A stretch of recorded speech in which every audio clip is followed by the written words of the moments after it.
Bonjour à tous, on commence ce tour de la presse sportive par la Ligue des Nations dont la suite de la deuxième journée se disputait hier. Et ce lundi soir, l'Italie est allée réaliser un très bon résultat aux Pays-Bas en s'imposant 1-0.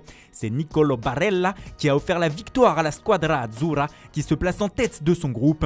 C'était une Italie d'enfer, titre le Quotidiano Sportivo. Mais le quotidien s'inquiète aussi pour Nicolo Zaniolo, le milieu offensif de la Roma. Comme tous les journaux du pays, la Gazzetta dello Sport parle même de peur. En effet, le jeune prodige est de nouveau sorti sur blessure pour un problème au genou.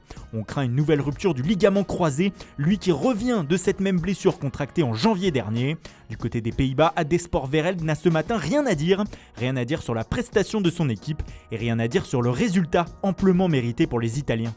On file en Angleterre maintenant où la sélection est touchée depuis hier par un nouveau scandale. Il concerne deux joueurs qui ont honoré leur première cape sous le maillot anglais en Islande ce week-end, Mason Greenwood et Phil Foden. Et bien pour fêter ça, ils n'ont rien trouvé de mieux à faire que d'inviter deux femmes dans leur chambre d'hôtel, alors que le protocole Covid de l'UEFA interdit toute autre personne au sein des établissements réservés aux sélections. Ils ont été renvoyés du rassemblement et ne joueront pas ce soir contre le Danemark. Et évidemment, les tabloïds ce matin ne les louent pas après leur frasque. Vous êtes des idiots, leur dit le Daily Express. De stupides garçons, selon le Daily Mirror. Le Daily Star va plus loin et fait référence au film Dumb and Dumber avec Jim Carrey, où les deux personnages principaux ne sont pas réputés pour être des lumières. Une éclaircie néanmoins pour les deux hommes, leur sélectionneur Gareth Southgate leur a promis de les protéger de tout l'abattage médiatique à venir et que cela ne remettait pas en cause une sélection future lors d'un prochain rassemblement, comme l'indique The Guardian. Au sein des clubs, la principale information de la journée de lundi, c'est le retour sur les terrains d'entraînement du FC Barcelone de Lionel Messi. Quelques jours après sa volte-face et son transfert avorté, l'Argentin est de retour et c'est toute l'Espagne qui est soulagée ce matin. Bienvenue chez toi Léo, s'exclame Sport qui indique qu'il s'est entretenu hier avec son nouveau coach Ronald Koeman et lui a promis une implication totale. C'est comme si c'était hier et qu'il ne s'était rien passé, s'enflamme de son côté les Sportiou. Pour As, ce retour signifie le début de l'année 17 de Lionel Messi au FC Barcelone. Pour le moment, il s'entraîne seul avant le résultat de son test au Covid-19, mais il pourrait rapidement retrouver le groupe. Un événement qui dépasse les frontières comme ici en Angleterre où The Independent titre « Le roi est de retour ».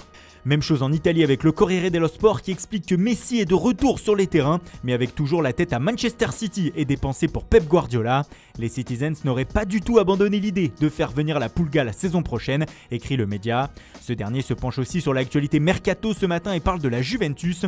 Selon le quotidien, la vieille dame veut avancer sur le dossier Alvaro Morata, d'autant que le joueur espagnol serait très chaud à l'idée de revenir à Turin. Il aurait demandé à son club de le laisser partir, mais ce dernier, soutenu par son entraîneur Diego Simeone, lui aurait adressé un non catégorique. Cette affaire pourrait tourner au feuilleton dans les prochains jours.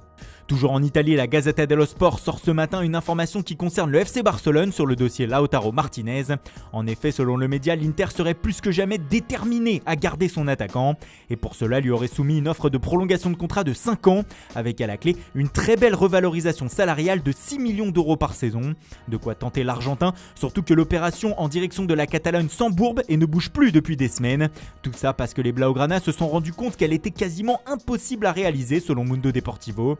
Alors le Barça se tourne désormais vers l'attaquant de l'Olympique Lyonnais, Memphis Depay. Et pour le Néerlandais, les Catalans sont prêts à faire une offre car il est beaucoup moins cher que Lautaro. Lyon en demande 30 millions d'euros. Le FCB qui va aussi se lancer à l'assaut d'Eric Garcia, le défenseur central de Manchester City. Les Blaugrana veulent négocier pour le joueur. À voir ce qu'en pensent les Citizens. Et on file en France pour terminer avec ce soir le deuxième match des Bleus comptant pour la Ligue des Nations face à la Croatie au Stade de France.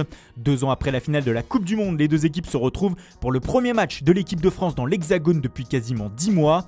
L'équipe espère que Antoine Griezmann sera de retour en forme après une performance en demi-teinte en Suède. Cette rencontre se jouera sans Kylian Mbappé, contraint de quitter le rassemblement hier après avoir été testé positif au Covid-19. Cela est surtout embêtant pour le Paris Saint-Germain qui sera privé de son prodige jeudi pour son premier match de championnat à Lens et dimanche pour le déplacement à Marseille. D'où la colère hier soir du directeur sportif du club Leonardo qui s'est plaint de ne pas avoir été prévenu par la fédération du cas positif de Mbappé. Il l'a appris dans la presse, ce qui ne lui a pas plu.